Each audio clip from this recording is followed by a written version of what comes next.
yeah, man. Oh, yeah. That's right. That's the sound. That's the tone. That's the tune. That means we're back. Philanthropy and Focus.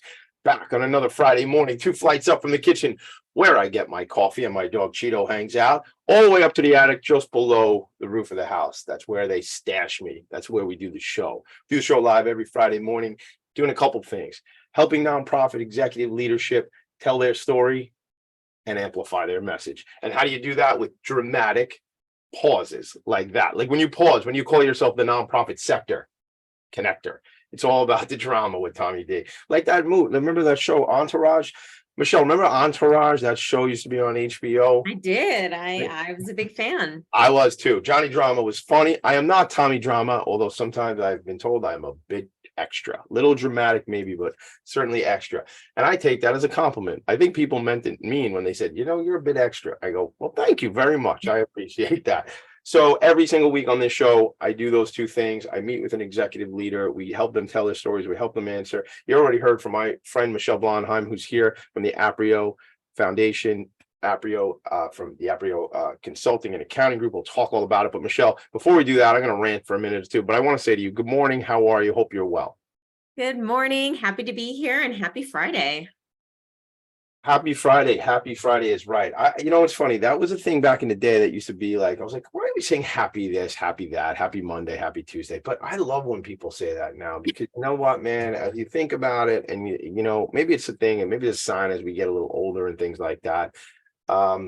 We got to celebrate everything, man. We got to celebrate all the good times. Certainly with the tragedy goes on this planet, the tragedy that we conduct as a human race. In a lot of cases, we must celebrate the good all the time. So I will just send love and compassion to the entire planet and all the people and all the animals and the whole planet and anybody who needs it. We're going to be talking about that, kind of be talking about people, planet, and then profit. Although, I took them out of order as they might be discussed in other scenarios, people, planet, profit down on the bottom. But when you're a nonprofit guy, that's how you think. But I am a business guy too. So we'll talk about all that today. So what we're going to do is we're going to learn about Michele. We're going to learn about the foundation, corporate social responsibility. I looked up a really cool article on CSR, as we like to call it, HBR article. Tell them what your acronyms are, kid. Okay. The Harvard Business Review. Yes, HBR. Has a cool article. I was watching a couple of videos this morning. I've been really taken by this space, the work that's done in the corporate social responsibility space. I'm drawn to what nonprofit leadership does. I'm drawn to changing the world, making the world a better place. My very good friend, Christine Deska of Nonprofit Sector Strategies, when we first met, was talking about social return on investment. And these are, I jotted down things like social purpose companies and B Corps, and maybe we'll get into a lot of that today, right, Michele? I mean, this is like the vernacular. This is what's germane to this conversation.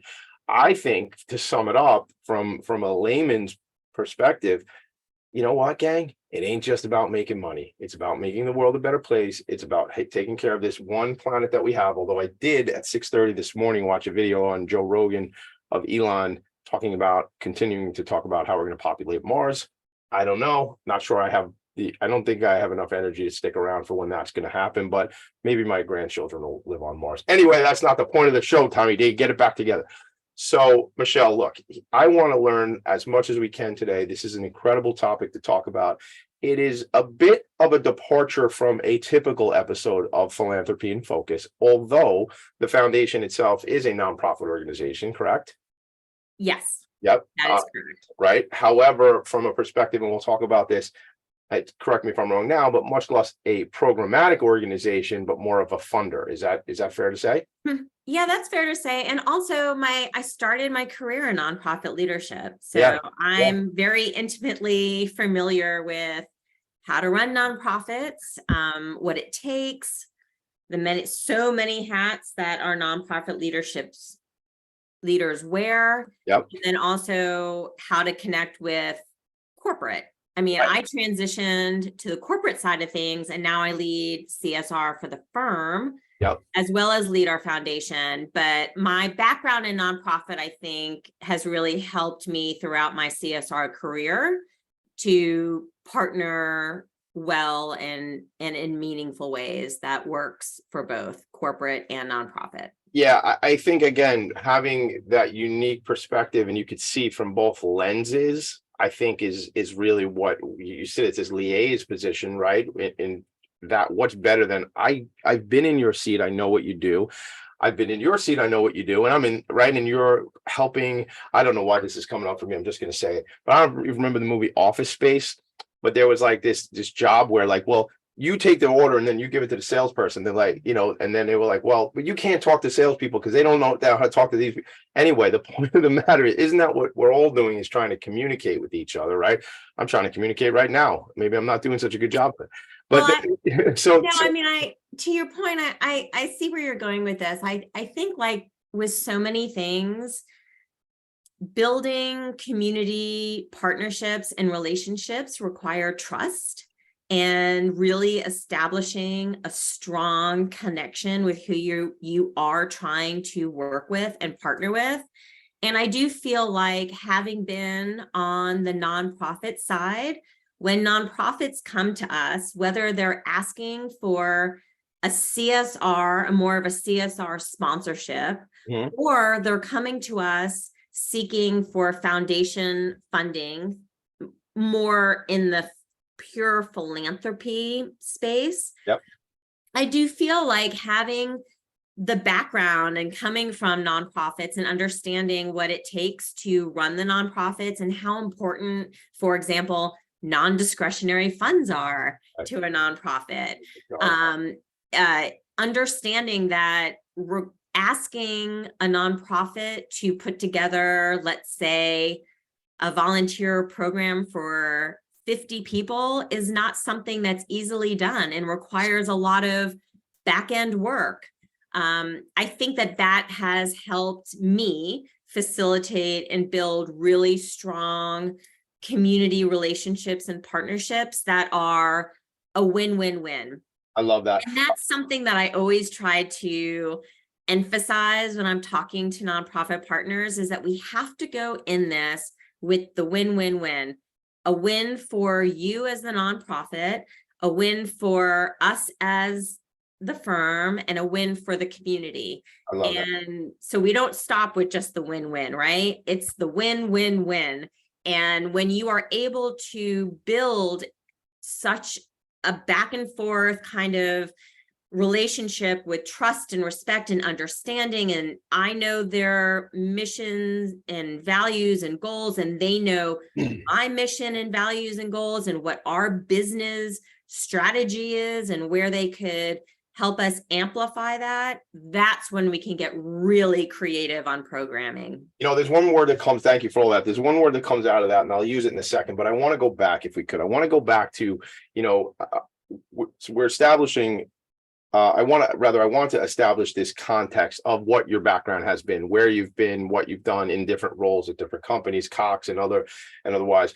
I want to talk about that. But the thing I want to hone in on really quick before we go frontwards to go backwards really quick is the word partnership. And what I was hearing from you when you're talking about win-win-win-win, I think I added an extra win. Let's throw in an extra win. But That's okay, sure. The nonprofit, the firm, and the community, right? And you said, though, not only do we as the funder and this company Aprio understand what they need, they also understand what it is that you need. Now, I've been in scenarios where I have friends who are on both sides, grant makers, and then I also obviously hang out with a bunch of nonprofit folks. And there was some feedback I got from one of my friends who had said, Tommy, sometimes when a funder comes to us and puts a lot of restrictions and needs this and needs that, it becomes, lack of a better way, you'll correct me, but cost prohibitive to even take the dollars. And sometimes, it too restrictive, I guess, or too many rules to follow, right? Sure. That happens often, right? Sure. Well, I think that's why. So first of all, let me back up just a moment and say that when you honed in on the building relationships word, to me, that's key. Because when I think about establishing a community partnership and really building a relationship, it is more than a one-off ask. It's more than cutting a check Yeah. once a year. It's more than a transactional moment. Where's the impact in that, right? Now, maybe a $50,000 grant, we need it for the thing, or 25 or 5 or whatever. However, if I'm hearing you right, we're talking long term. We're talking, and we'll get into the 3 Ps, right? We're talking about this being a thing that could go on, and it becomes ingrained in the culture of what maybe the corporate side does.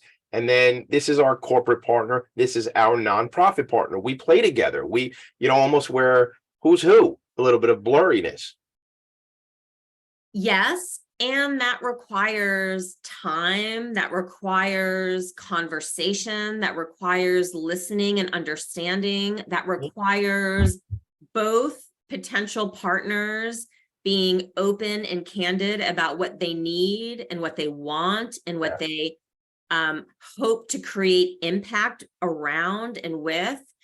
I think that sometimes from a funder's point of view and from corporate point of view, I will tell you that I've pressed nonprofits who've come and asked for a single sponsorship and a moment in time check commitment.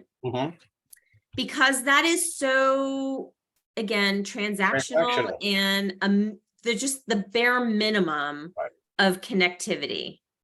When you really think about going and seeking funding, for example, let's say there's a nonprofit that would like to partner with my firm, I would fully expect that they would do a little bit of research. Sure. Yeah. Find out, do we have a social mission, which by the way, we do. Do we have areas of focus that we're committed to, which we do? Do we prioritize, for example, volunteering? Do we prioritize leaning into our skills and our expertise and really helping nonprofits build capacity? Spoiler alert, we do. So when a nonprofit were to come and speak with me about potentially being a sponsor of an event, I would hope that they would dive deeper and go, Michele, I know that education is one of the areas of focus that you have. Guess what? We are experts on X, Y, and Z, which could potentially help you with fulfilling, let's say, your career development goals, or are you trying to build your career pipeline? We could help you with that. Oh, guess what else?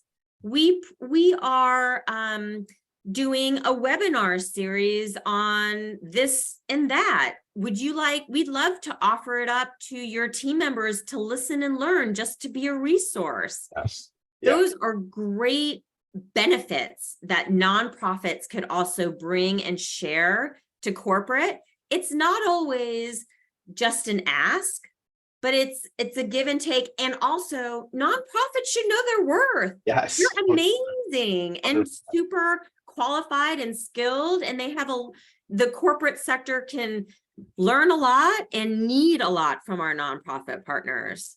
That's incredible. And I gotta mention a couple of things you hit upon there. It's so right on. And I try to say, like, enough with the hat in hand and hey, come on, T sign at the golf outing, or we'll put you on the step and repeat. Yes, okay, get it. But it's got to be a partnership, right? Yeah, I know. I have a friend who I talk about him a lot, and his firm is big on education.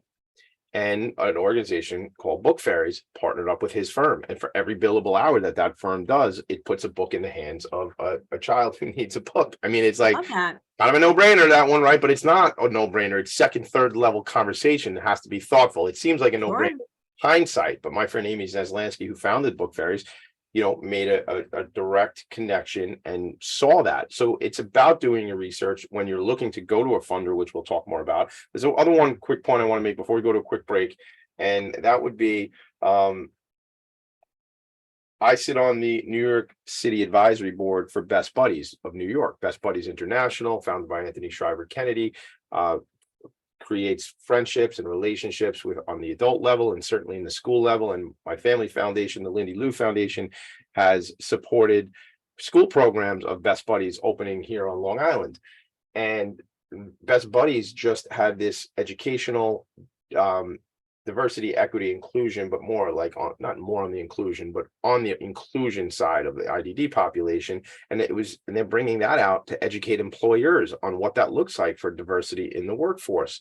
You know, we'll get into diversity and inclusion because I know it's one of your tenets on the website over here. So we'll talk about that.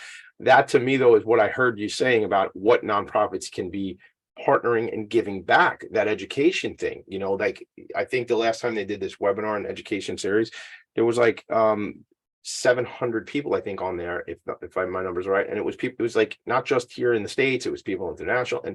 And what does that turn into? That turns into a relationship. I wrote this down because some of the stuff you were saying. But what I was thinking when you were talking about making it like a longer term, like a partnership, I was like, if this is important now, how important could it be when we're friends and partners and we're working together longer term? I know you have a comment on that, so comment on that and we'll go to a quick break. I do have a comment on that. And I also would like to say that the only way to really show and articulate and do some incredible storytelling around impact is to show year over year growth, right? And year over year progress and year over year partnering. So think about that when you are coming to a corporate business or a foundation for funding. Think about going in there with the goal to deeply root so that you can start somewhere and progress year over year over year. That's how you really create partnerships, and that's how you're able to really showcase impact. Yeah. Well, and again, to add a piece to that, that's what sustainability is it not? It's not like every 60 days we're going, oh my God, we need to get an infusion of capital from somewhere, you know, or oh, here comes the golf outing. Well, I will say, and I know we have to take a break, so you may need to press pause on me for a moment. Let's press pause. You want to hold that thought. We will be right back. Write it down. Don't forget it, because I know it's going to be critically important to what we're discussing here. All right. So the show is Philanthropy and Focus. I might not have even mentioned that, but you guys know me, so you check in with me every Friday morning. And you know, we'll be right back.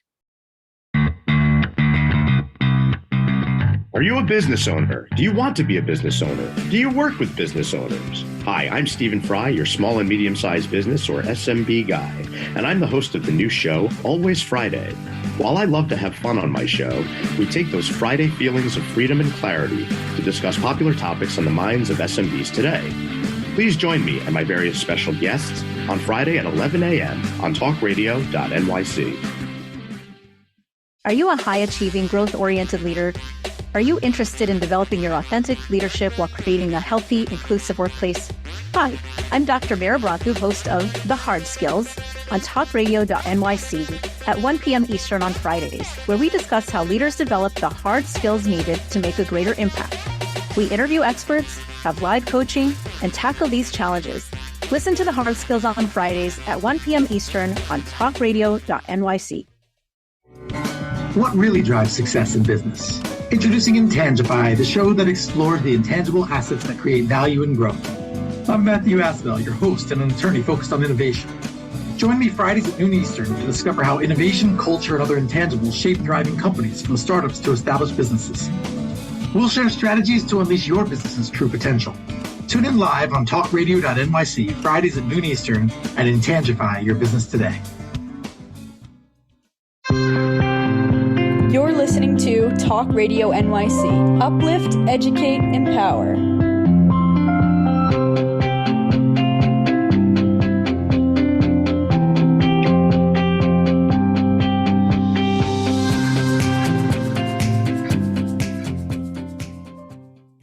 Nonprofits need connections to move in good directions. So cut through all the static. Join Tommy in his attic. Tommy in his attic. Static. I don't know if you think I'm a good singer, but somewhere in my life or childhood, I thought I was a good singer. So sometimes I sing. My friend and guest today is Michele Blondheim, Director of Corporate Social Responsibility and the Executive Director of the Aprio Foundation. She leads Aprio's CSR strategy. We learned that in segment 1, but if you weren't here, that means corporate social responsibility. She leads this strategy there in corporate social responsibility.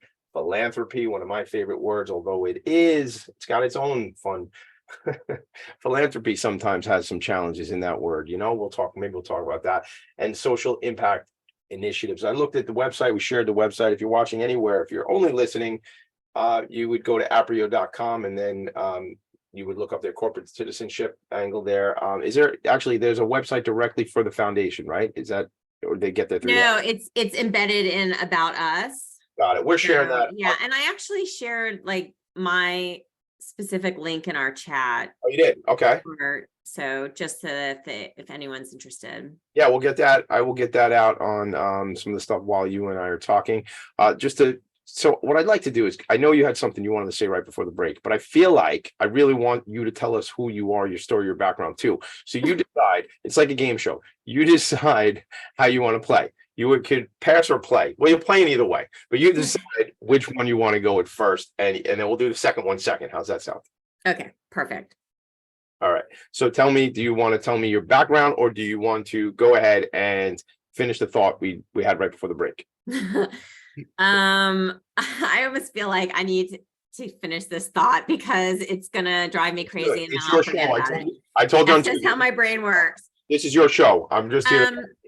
What I was going to say when you talked about sustainability and you mentioned the stress of organizations every 6 months having to think about sustainable funding. I will tell you, and this is something that you and I talked about even as we were considering doing this podcast, that I could potentially share some trends or maybe some best practices on the funder side, like things that we're looking for.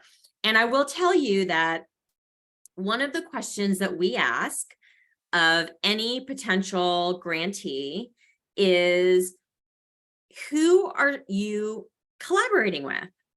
Because collaboration is key. You can't go it alone. It's not sustainable or scalable to anyone. So that is one of the questions that we ask. So just to your nonprofit leaders and your nonprofit audience out there, think about that when you're going to ask for funding. Have that be one of the things that you proactively share. We are the XYZ nonprofit. We focus on this. And we also partner with a lot of other nonprofits to help us achieve our mission and goals, like A, B, and C. That really speaks to sustainable programming. It speaks to being able to scale your programs. And I will also say that this is another question that we also ask is, who are some of your supporters and who are other organizations that are funding you? Why? So that you're never dependent on just one company or one business. Yeah. Because unfortunately, companies can change course. Their goals and objectives could potentially change. And you would hate to be dependent on one funder for all of your programming needs. Yeah. So just kind of bear that in mind when you're thinking about asking for funding. These are some of the things that are really important to us that we ask for all of our potential funders, for all of our potential grantees. And it really does, in my opinion, lean into that question about sustainable programming, scalable programming, making sure, again, that our nonprofit partners are proactive, they're collaborative, They're seeking diverse funding sources, all those things. So anyways, when you had mentioned sustainability, I really wanted to get that out. I'm glad you did. Those are two nuggets that I will tell you. I have shared on recent panels that I've spoken on. Those are two particular things that I think nonprofits could lean in on and at least just make sure you're articulating that, sharing that information. I think it's very valuable. Yeah, that's awesome stuff. I jotted, I put it as 3 points, but maybe I'm adding a point from segment 1 too. But like, do your homework, meaning, and I'll tell you what I meant by that. Collaborate. Who do you collaborate with? And then diverse funding sources. So really, who do you collaborate with in the marketplace, other nonprofits, et cetera, and then a diversity of where your dollars are coming from. But then to do your homework thing, and like, I'm an old sales guy, and I don't mean I'm an old guy who sells. I mean, I've been at sales for a long time, and I think in the sense of when you think about being prepared for a dialogue, prepare, you said, do your research, see who we funded in the past, see what are important initiatives that we get behind, what is our track record. In the case of Aprio, what do we actually do as a business? Well, that might be important for you to be aware of, because there's all these additional resources, volunteerism. I saw some of the pictures with the really cool teal shirts, which I don't have a teal Aprio shirt. I'll have to get you one. Oh, okay, if you insist. I wasn't fishing for a free t-shirt, but if there's a hoodie that comes along with the t-shirt, I'll certainly wear it. Anyway, I'll make sure that Danny gets one to you. How about that? Danny. Shout out to Danny D, because if Danny doesn't introduce us, and Danny, who just joined the board of the foundation, correct? That is correct. Yeah, no, she's a community champion, that's for sure. I love that. And that's what's important. And she had reached out to me and said a couple months, maybe it's more than a couple months at this point, and said, hey, Tommy, we're looking to get involved in the nonprofit area, in New York and surrounding areas, get more involved, I should say, and do some volunteerism. And she called me. Well, why not? I'm the nonprofit sector connector, man. So she called me, we talked about it. And then eventually I got this awesome opportunity to connect with you, Michele. And I like this relationship we're building. There's a chance in the next couple of months I'll be down in your neck of the woods, so I would like to grab a couple. Dunwoody. Yes, down in Dunwoody. Shout out to Dunwoody. Shout out Dunwoody, GA. Yeah, shout out to our friend Robert Rosner. Shout out to Marlowe's Restaurant. Shout out to the networking group. Robert, I know you're listening. I love my friend Robert. He's a bit older than I am, and I don't think he's ever watched my program because he hasn't figured out how to watch it, but he certainly listens to it. He goes to talkradio.nyc and listens. Robert, I love you. Happy birthday, March 17th, Robert Rosner. Mick Collins checking in on Facebook. Mick, I appreciate and love you as well. All right, so take me back. Take me back to, I don't want it to be the last segment, and I want us to find out more about your background, but like, what I always ask my guests, like, what drew you to this type of work? Like, what was that journey, that path? Certainly over a Heineken Zero down at Marlowe's one day, you could tell me more of the story, but there's people listening now. Let's share it with them too. Okay. Got it. All right. Ooh, Cliff's Notes version. All right. So, I do feel like my educational background definitely set the tone for where I'm at in my career and professional leadership. I have my master's in social work. I studied the clinical track of social work. So think about one-on-one therapies and different treatment modalities. So I did that very, very early on in my career. And what I realized very, very early on in my career is I'm really porous. Everything kind of like just seeped through me, and it was just really heavy. That's tough to deal, because again, we're talking about people with problems, maybe people with suicidal ideations. We're talking about people experiencing homelessness. We gotta have, because when you're a compassionate or an empath, or you just freaking I'm an empath, yes. Yeah, like, how much can I do, man? Because I worry, I certainly worry about, oh God, another idea from the past. I worry about people who are therapists, because they take it all. I remember Dr. Melfi, when she used to talk to Soprano, would have to see her own therapist, that guy, remember? Oh, true story. Yes. Saying, hang out with Tommy D, you get it all. So it's those folks that are in that work, I mean, I don't know how you shut down. Well, I couldn't, and I didn't want to. I was told by one of my practitioners that don't worry, eventually you'll become desensitized by it. And that's the way of the work. I do believe that you eventually do, or you build up fortitude for it. But what I decided to do was kind of transition a bit. So I moved from that one-on-one clinical work, and I moved to more of a community advocate role. And I was hired to work for the Miami Beach Police Department as a victim advocate. And I was doing community outreach. I was a civilian advocate embedded in the police department. So I was working with within the funding of Victims of Crime Act and Violence Against Women's Act. That's when that was at the heart. I mean, I'm dating myself, like it was in the 90s, but so I did that for 4 years, and it was incredible work. And I was able to create a multidisciplinary approach from law enforcement, legal, medical, community advocacy, nonprofits, and it was important work. It was meaningful work. It was very, very heavy work. Sure. And after 4 years, I decided I was going to move. And if I was going to move from Miami, which is where I grew up, I was going to go to where my sister was, and she was in Atlanta. So I moved to Atlanta, and then I got a role. My first role was a director of development for a nonprofit. And again, that is just a kind of seamless transition into the nonprofit sector.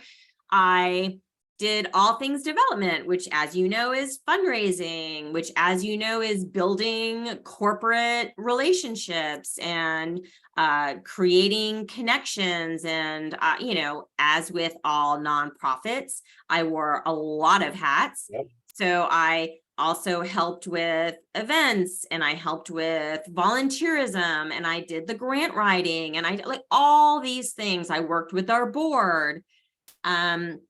And then after that, for several years, I did that. I enjoyed it, loved it. I mean, again, you get a crash course on all things nonprofit when you are able to do development work like that and work with the ED and the board.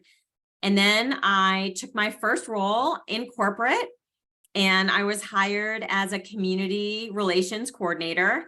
And there was no program. So I was able to build the program, establish the approach, the strategy, define what it was that we were going to do and how we were going to get involved and what was that involvement going to look like. And I grew a team, and I moved up and up and up. And then I expanded from one division to 3 divisions, and then moved up to enterprise. And anyways, I've been in the CSR space now for a long time. And it's been an absolute privilege. I will say that I think my background, it affords me an opportunity to every day lean into my social worker's heart. Yes. But really use my business brain and it's the intersection of corporate and community that I just love. And I've been in the CSR profession long enough to have experienced it really becoming this formalized, highly strategic, moving from something that was a nice to have. Right? Yeah. 15 years ago to something that is an imperative, something that is baked into business goals and objectives. CSR is such a strong cultural component to business practices. Everything from recruitment and retention to employee volunteerism to aligning, and if CSR isn't aligning with their diversity, equity, inclusion, and belonging, then I highly encourage people to do that. I'm sure they are, but it's become such a cornerstone component to culture and business that if a company doesn't have a CSR approach or philosophy or program, I highly encourage that they start somewhere. And you don't need to have a $10 million budget to do it. You can start small and build incrementally, but it is absolutely a must-have. Yeah. I mean, we do have to take another break, but I mean, gosh, I feel like there's those of us who are in this type of work realize the importance of it. The other thing that pops, I think you've been here long enough on the program to see things pop in my head, and I just have to say them. But I remember, so I was born in 1978, just the cusp, right? Like of that new generation, or which is not really a new generation anymore, right? But they say the millennials. Now millennials are people who have children in high school, gang, just a heads up. They're not everybody's sleeping on their parents' couch in the basement eating Cheetos, gang. Okay. These are adult human beings. I'm Gen X though. So am I though. So am I, but the thing is though, I think people think millennials are like 19 years old right now, Right. The thing is, they're not. They're probably, half of them are divorced already, gang. So let's just be real. But what you're talking about is this being a cornerstone to culture. I remember everybody's like, well, it's because the millennials are all about the planet and all about people, and they want to know in the interview, the corporate social. It isn't just them, folks. It's all of us who want to know, what are you doing, company? It's great. You have this total comp. You're paying me a salary. You're paying into my benefits, maybe, right, et cetera, et cetera. But what else are you doing? How are you being a good corporate citizen? We do have to go to a break. But tell me what I feel like you're ready to jump at something what I just said, and then we'll go to a quick break. I was going to say, well, if you were to really peel back the onion and say, what is CSR? That's really how a company contributes to the communities where they live and work, and to society as a whole, right? So that's just a super basic definition, but that just as a starting point. Yeah. To me, if you are looking at 3 different accounting firms, let's just say, and you need someone to do your taxes, and you can go to A, and you can go to B, and you can go to C, and they're pretty much all going to do your taxes the same. What are the differentiating factors? What is it that's going to make you, as a consumer, as a citizen within your community, choose one over the other? And the data, all the data, so much data, and the research all prove that when you have similar options, you are going to lean into the one that you can connect with personally and that values aligns with you. So I want to leave this, we're going to go to a quick break, but gang, if you're business people, even if, let's say, you're not so concerned about the society, you're not so concerned about the planet, you're not so concerned about customers are. They are. So if you're concerned about your business and your top line and your bottom line, well, maybe you better start thinking about this CSR thing. I want to define this even further when we come back. Go to a quick break. We're way over, so that's just the show. Right back. Are you passionate about the conversation around racism? Hi, I'm Reverend Dr. TLC, host of the Dismantle Racism Show, which airs every Thursday at 11 a.m. Eastern on talkradio.nyc. Join me and my amazing guests as we discuss ways to uncover, dismantle, and eradicate racism. That's Thursdays at 11 o'clock a.m. on talkradio.nyc.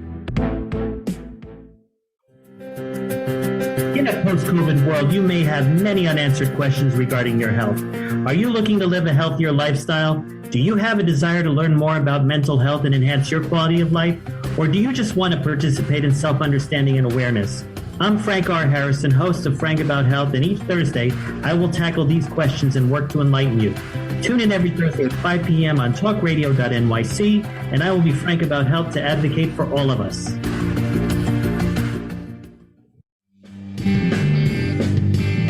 Hey everybody, it's Tommy D, the nonprofit sector connector, coming at you from my attic.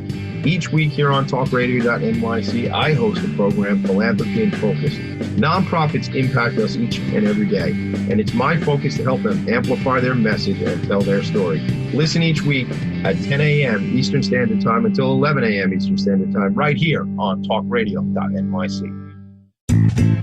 You're listening to Talk Radio NYC at www.talkradio.nyc. Now broadcasting 24 hours a day.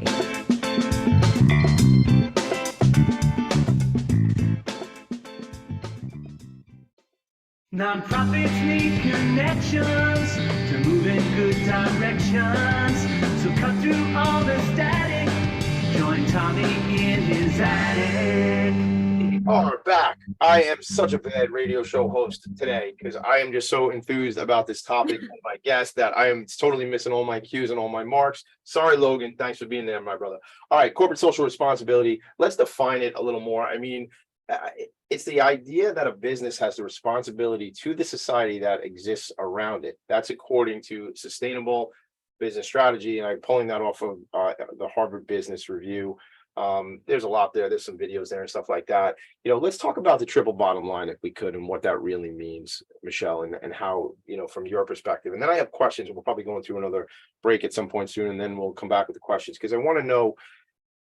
I'll tell you the truth, man. At 45 years old, like, I don't think I'll ever be a development person, air quotes, everybody who's not only listening, but I could see myself in this role. Like, this is so like right in my wheelhouse, community engagement, connection to the community, and the business brain gets to be used too. Like, how the impact, what's the data? So give me a little definition around that. Maybe we'll sneak to a quick break again because I messed up, but go ahead. Yeah, no, I mean, I think it's a fair question. And I will tell you that in the CSR universe, there are a lot of planets. So you'll hear a lot of acronyms, right? You'll hear CSR for corporate social responsibility. You'll hear community relations. You'll hear social impact. You'll hear responsible business practices. You'll hear ESG for environmental social governance. You'll hear SDGs, sustainable development goals. So, and you'll hear DEI, diversity, equity, inclusion. So I just want to share with your audience that it's a lot, and it is a constantly evolving profession too. I will say, and I meant it when I said going back, I've been in there long enough to know that we've formalized and become such a part of business goals and strategies, and not just a celebratory add-on, if you will. But we're constantly learning and growing and morphing and flexing where we need to create social impact. Going back to the definitions, and again, you could go to a lot of more granular detail, but it really is how businesses take on responsibility for the communities in which they live and work, and society in general. So think about impact. Think about societal impact. Now, there are certain businesses like airlines where the environmental impact is huge, and you could see how environment would be an area of focus for them. Think about Coke, think about water. Those, you get it. Yeah. There are some businesses, though, that maybe like an accounting firm that doesn't have such an environmental footprint, if you will. But think about the ways in which we can create positive social impact and positive social change. So leaning into our industry expertise. Let me pause you. Let me pause and interrupt you because I want you to underscore that, because we haven't really defined that, who Aprio is. So shout out Aprio real quick so they'll understand why we keep saying accounting firm. So talk about that. Okay, so Aprio is an accounting and advisory firm. I mean, that's just baseline. We have so much to cover. That's just super bottom line, high level. That's what it is, right? So what does that innately have that it can add to the community is the question. We innately have an extremely valuable skill set. Our team members are skilled with, just think again, super high level accounting, finance, audit, tax, advisory, business development, entrepreneurism, in such a way that we could lean into that industry expertise and experience and help nonprofits build capacity, help train their leadership, help provide additive programming for their clients. It's how we can lean into what we do and help us, again, be known for who we are in the community. Yeah. So what I want to say real quick is I want to have a full segment on the back end of this. So we're going to sneak away for commercial quick, but here's what I want to just say to that is like, yeah, it's awesome getting out there and working at the soup kitchen and collecting clothes and doing the thing. But how great is it when the volunteerism that you're doing as a professional person is germane to what the heck it is your knowledge base is, right? I mean, that sounds like a home run to me. Well, I mean, that is in our field, we often refer to that as skills-based volunteerism. And I do not want to minimize the soup kitchens, and I do not want to minimize helping cut down kudzu and plant trees, because we do that too. Yeah, so it's finding that balance. And I think it's being flexible enough and knowing your team members well enough that you offer a variety of ways for people to get involved. Because again, look, I'm a guy who did 60 days of service, as you all know. We're going to a break, Logan, right after this point, we go to a break. So I did the 60 days of service, right? We're now in hashtag 70 days of service. We're just at the beginning. I don't know how long it's going to take me. It's going to take me more than 70 days. I'll tell you that, because I don't do them in a row. But I will say this, some days it's painting the basement. I have an 8-year-old son who says to me, Dad, when are we doing the next thing when we paint the basement of the waterfront center in Oyster Bay? I go, baby, we just painted that thing 7 months ago. They don't need the basement painted all the time. But that's the stuff that sticks with people. So if you're into that, or if you're into the soup kitchen, but we've worked at the book fairies, do all these cool things, that's awesome. And then on top of that is, hey, here's what I'm actually like, here's my profession. Let me teach you how to do that. Or you said training and development, leadership training for the leadership of these organizations. Again, and board work. Right. Yeah. I mean, board work. Yeah. Some of my truly most significant career experiences have been through my nonprofit board work. Of course. I am the biggest advocate for joining a nonprofit board. You know what? That's what we're going to talk about when we come back. I want to talk about that, and I want to talk about what you think the future of this profession or this array of professions could be, because board work is critically important, and I think some people don't know how to get involved with the board, and sometimes I don't know why they even got on the board. That's a different question. So let's talk about the importance of board work. This show is called Philanthropy and Focus. I need 3 more hours for this show today, but I don't have it. We'll be right back. What really drives success in business? Introducing Intangify, the show that explores the intangible assets that create value and growth. I'm Matthew Asbell, your host and an attorney focused on innovation. Join me Fridays at noon Eastern to discover how innovation, culture, and other intangibles shape thriving companies, from startups to established businesses. We'll share strategies to unleash your business's true potential. Tune in live on talkradio.nyc, Fridays at noon Eastern, and Intangify your business today.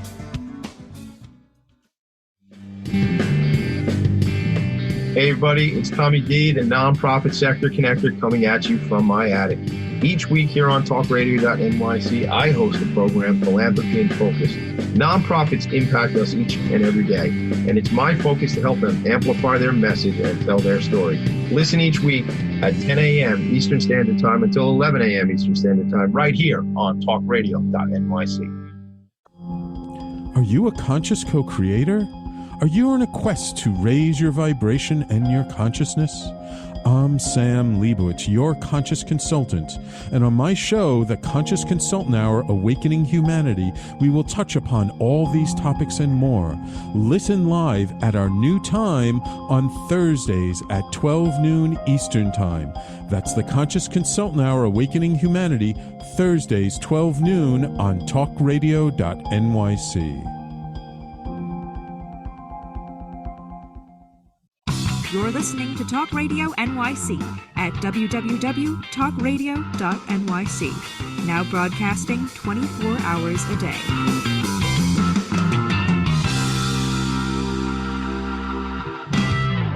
Nonprofits need connections to move in good directions. So cut through all the static. Join Join Tommy in his attic. In Focus, we're back. This is the lightning round. Ding, ding, ding. This is the lightning round. All right, I always wanted to be a game show host. If you don't know that, well, now you know. Wait, I have to tell you something. This Yes. is so off topic, but you Yeah. keep on going back to game shows. My husband won The Price is Right. Stop. He would. What did he win? He won the whole showcase showdown. The showcase showdown. He kissed Bob Barker. He was in, but you know how they did the whole Bob Barker anniversary. Yeah. Oh, he was in that? He was in the montage because he kissed Bob Barker. God. My husband, How long ago?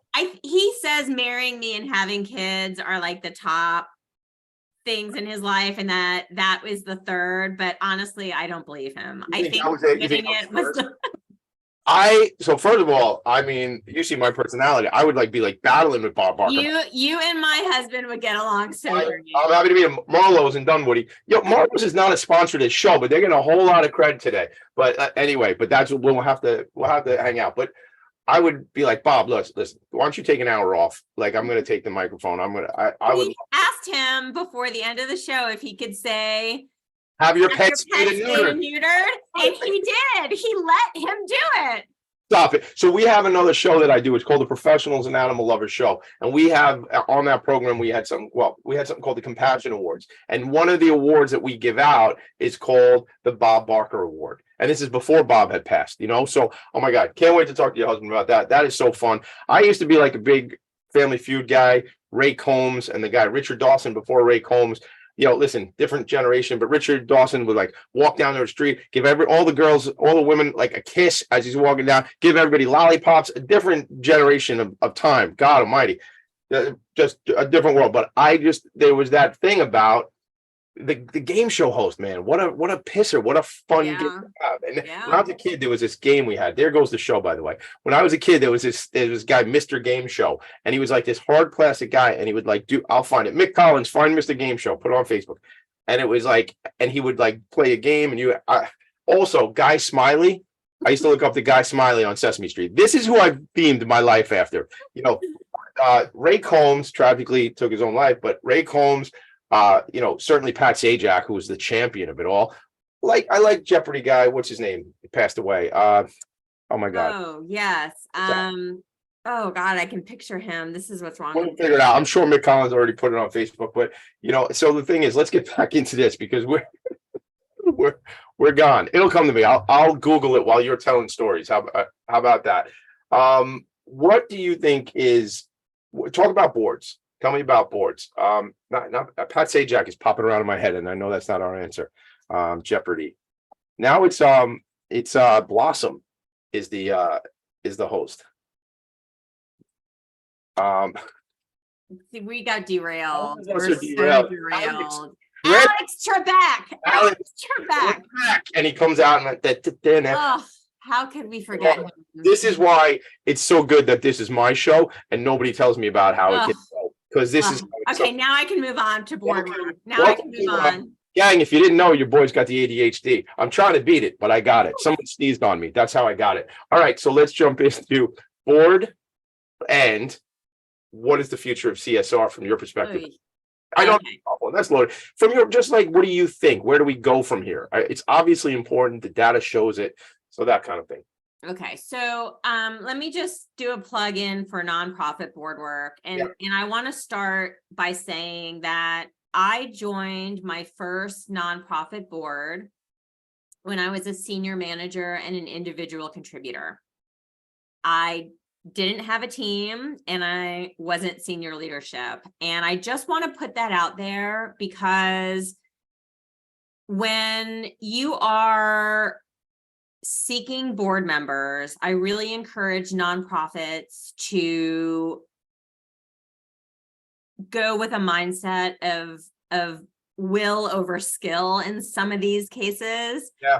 I was so eager and so willing to do whatever it took and to be an active contributor on the board that I stayed on that board for 3 terms. I was asked to stay an extra year when we were in the heart of COVID, which of course I did.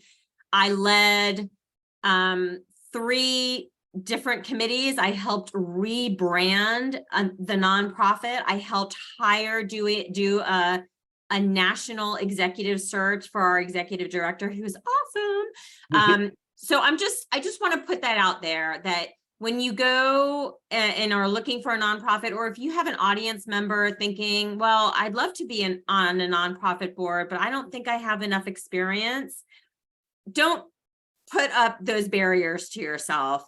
Everyone comes with a great, their own background, their own experiences, their own connections.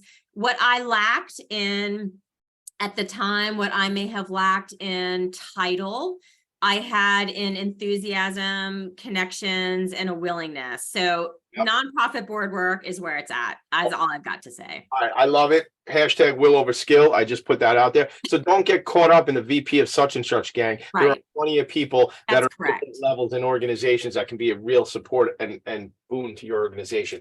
Really quick, if we could, something that I'm going to ask you a huge question, and I want you to sum it up in 30 seconds. Way to go, Tommy. Really, from your perspective, we've established the data points are there. This is critically important for businesses. How do you see this continuing to evolve? It's obviously has a seat at the table, but really, if you could succinctly, what do you see? The thing is, you're coming back on the show if you want to. I'd love to have you back. I'd love to. All right, good. So that's good. And then, so just leave us somewhere, maybe a cliffhanger for next time we meet. Yeah, I mean, thank you. And I do feel like CSR is here to stay. Our CSR actively contributes, like you had mentioned a few times, to the bottom line. If you want to be a best business, best place to work for, you want to fly that moniker and put that out there. This is a part of your business approach, strategy, and culture. It is what your team members, existing team members want, and it's what your future workforce, what your top talent that you're trying to attract expects. So love it. We got to leave it there. It is mission critical. Corporate social responsibility is mission critical. I said it. I have no certification to say it, but I'm saying it. Your boy, Tommy D, my friend, Michele Blondheim, Aprio Foundation. Aprio, let's get together again. Make it a great day. Steve Fry. I will. Bye. Thank you. Nonprofits need connections to move in good directions. So cut through all the static. Join Tommy in his attic.